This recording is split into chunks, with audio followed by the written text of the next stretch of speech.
এই যে দেখছো এটা কিভাবে করে, এইভাবে এটা ভিতরে নাই। কিছুক্ষণ কলার মোচাটাকে মানে যেগুলা বড় ওগুলা নেয়ার পরে পরে হচ্ছে বাকিটা আর কাটতে হয় না, বাকিটা জাস্ট এভাবে কুচি কুচি করে নেবেন।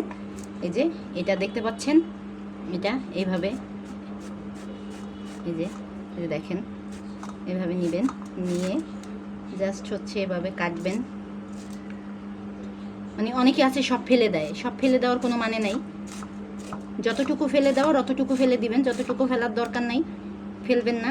এর মধ্যে যদি এই অংশগুলো থাকে একটু কষ্ট করে বেছে বেছে তারপরে কুচি কুচি করবেন। এই যে যেমন বেছে ফেলে দিবেন, এগুলো দেখা যায় আলাদা থাকে। যে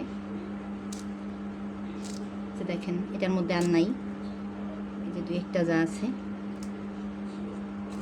আর একটা জিনিস এটার মধ্যে একটা মজার জিনিস আছে, তুমি জানো কি? খাবা না। খাবা না? না। বলেন তো সবাই এটার মধ্যে কি একটা মজার জিনিস আছে? যারা হচ্ছে বরিশালের কি? তারা এই মজার জিনিসটা খাওয়ার জন্য ওয়েট করে, অপেক্ষা করে। এই যেটার ভিতরে যেটা থাকে এইটা, এটাকে বলে কৌ। কৌ কৌ বুঝো? কেমনে খায় এটা? হ্যাঁ এই যে কৌ, এটা কৌ, এটা দেখো। আচ্ছা এই যে এটা ভিতরে থাকে, এই যে ভিতরে যেটা এইটা, এটা ভীষণ মজা।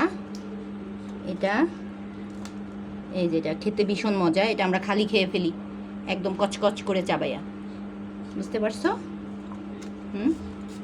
এই যে এভাবে কুচি কুচি করে একদম কাইটা ব্যাস ধুয়ে চিংড়ি মাছ দিয়ে ভাজি করে ফেলবেন, অনেক মজা। ঠিক আছে, পরবর্তীতে ভাজির ভিডিও দেওয়া হবে। আপাতত বাই।